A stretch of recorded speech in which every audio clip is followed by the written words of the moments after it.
All right, so picture this, you're showing your dog how to fetch. Yeah. Or maybe you're trying to get your friend to learn like a new dance move, right? Yeah. And you want them to nail it, but obviously you don't want to just like do it for them. It's kind of a tough balance to strike. Yeah, it really is. And that's where the whole idea behind applied behavior analysis comes in. It's all about, how behavior works and how we can kind of like influence it. So today we're going deep into the world of ABA, focusing on two really key techniques, prompting and fading.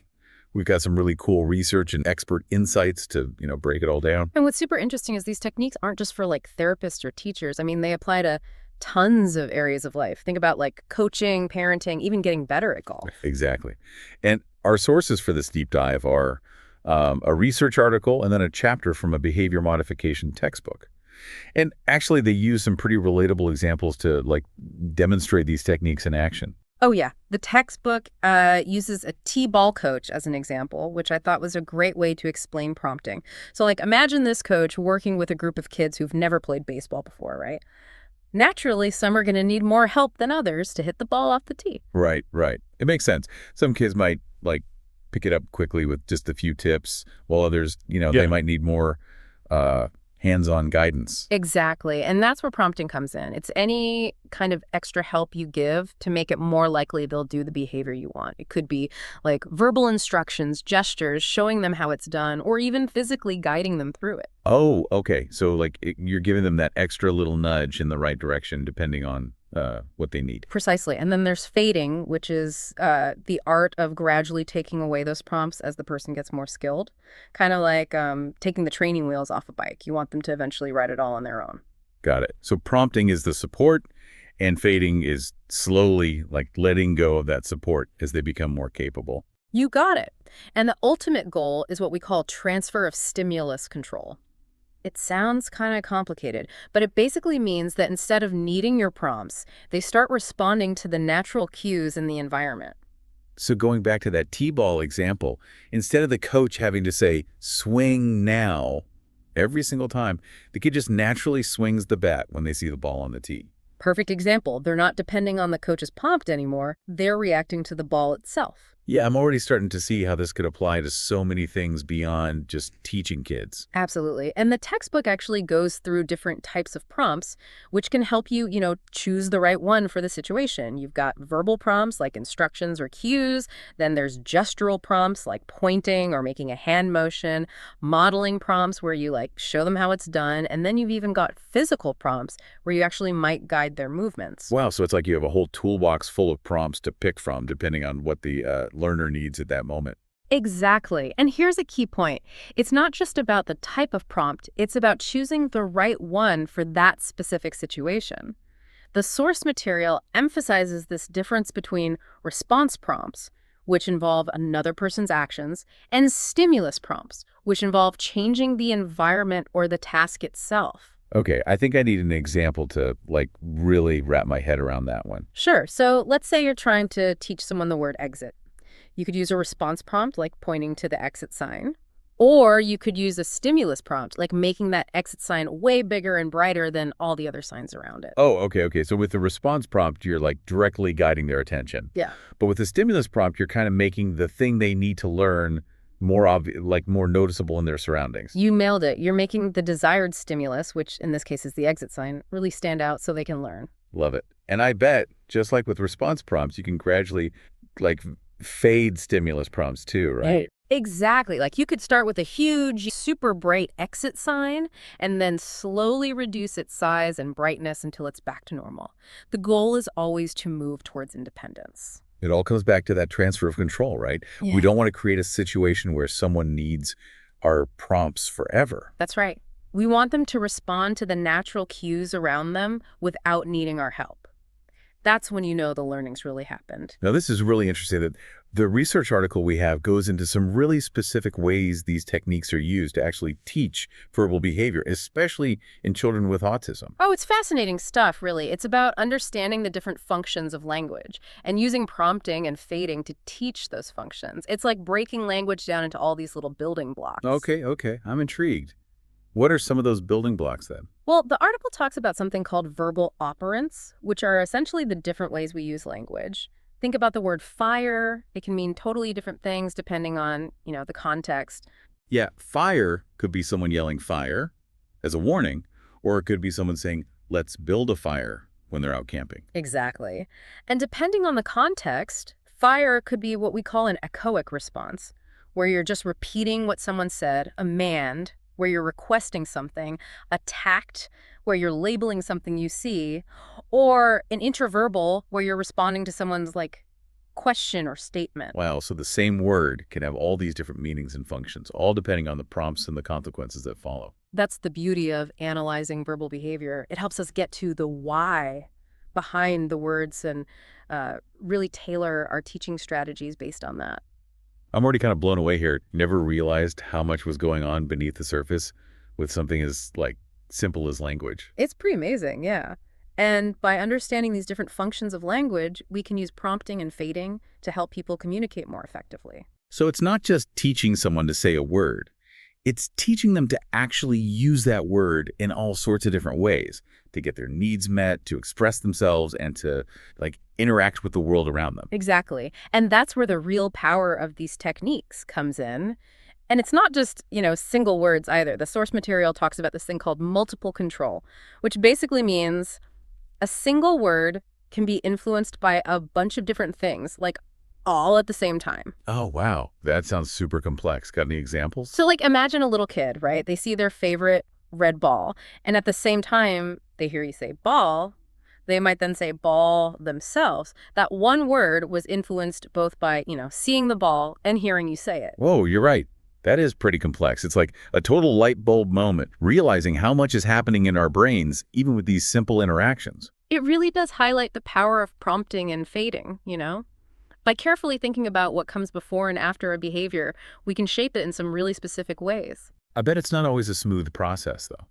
Are there, challenges that ABA professionals run into when they're actually using these techniques out in the real world? Oh, definitely. One of the biggest ones is finding that sweet spot between giving enough support, but not letting someone get too reliant on those prompts. Yeah, it sounds like a delicate balance. Too much support, and they might not learn to do it on their own, but too little. And, they might get frustrated and just give up. Exactly. It takes a lot of skill and observation to get it right, You have to be constantly watching how the learner is doing and adjusting the prompts based on their individual needs. The source material talked about choosing the least intrusive prompt first, and only moving to more intrusive ones if they're really needed. So you wouldn't just jump straight to physical guidance unless it was absolutely necessary. That's a really good rule of thumb, for sure. You always want to give the person as much opportunity to be independent as possible. Sometimes a little verbal cue or a gesture, that's all they need. And even with physical prompts, the goal is to fade those out gradually, right? Yeah. Maybe start with hand-over-hand guidance, then move to just a light touch, and then eventually nothing at all. Exactly. Think back to that T-ball coach, right? He might start by actually physically guiding the player's swing, but then slowly reduce that help until the player can hit the ball all on their own. I remember the source material also mentioning this thing called prompt delay, which sounded pretty interesting. It's like you're giving the person a chance to figure it out before you offer any help. That's a great way to put it. With prompt delay, you give the cue or the instruction, and then you pause for a few seconds to see if they respond on their own.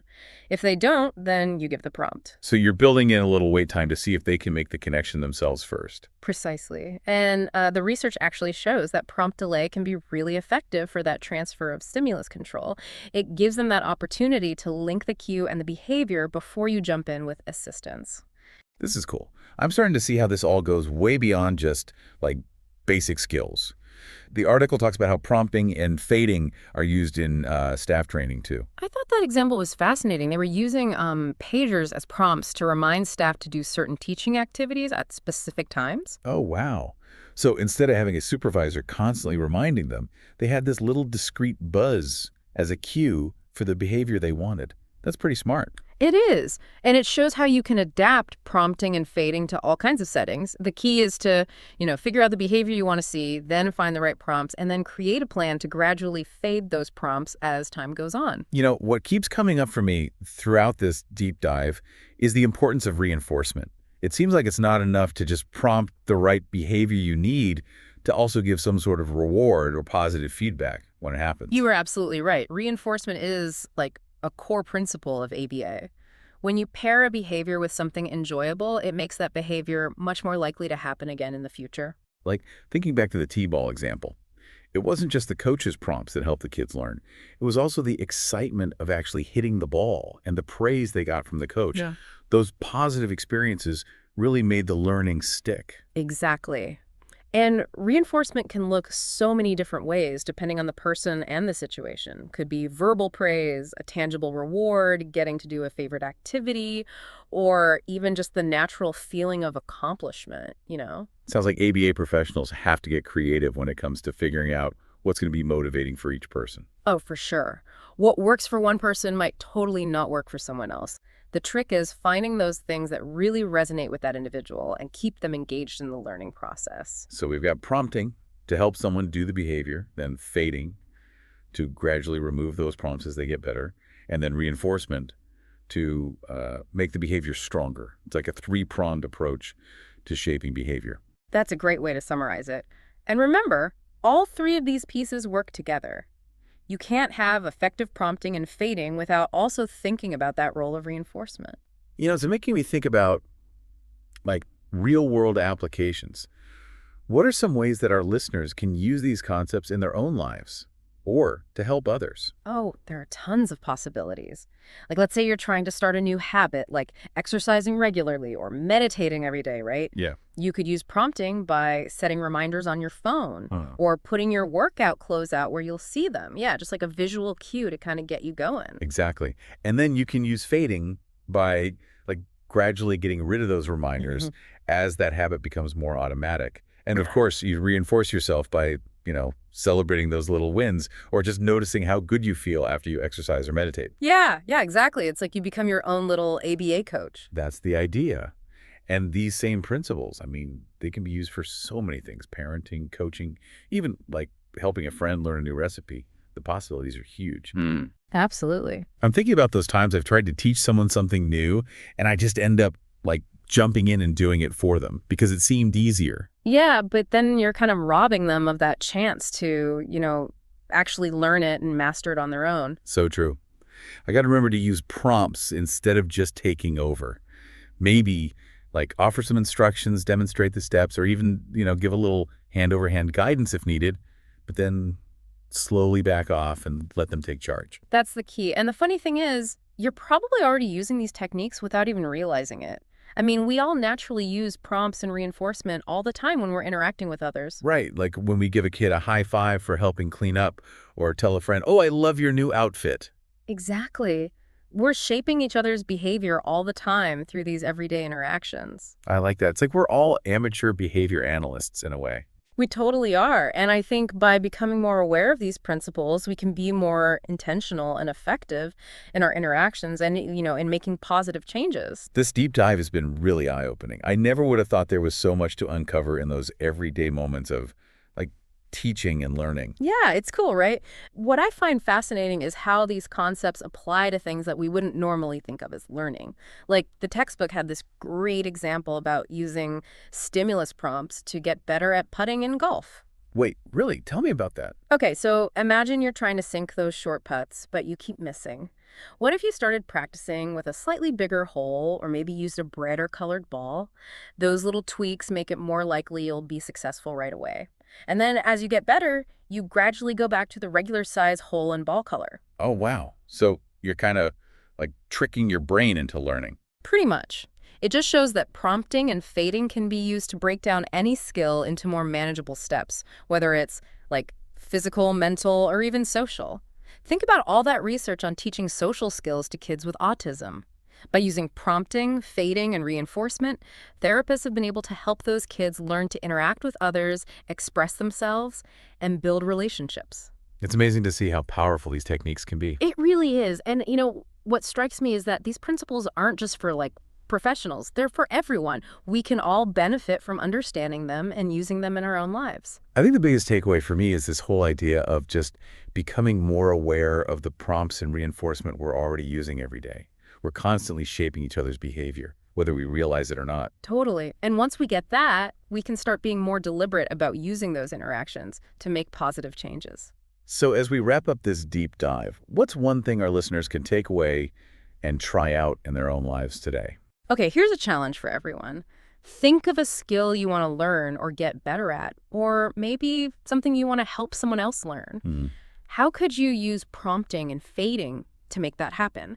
Remember to break it down into smaller steps, give the right kind of support, and, celebrate those successes along the way. I love that. It's a great challenge. And hey, if you're feeling inspired, we'd love to hear all about it. Share your thoughts, those aha moments, even your struggles with using these techniques.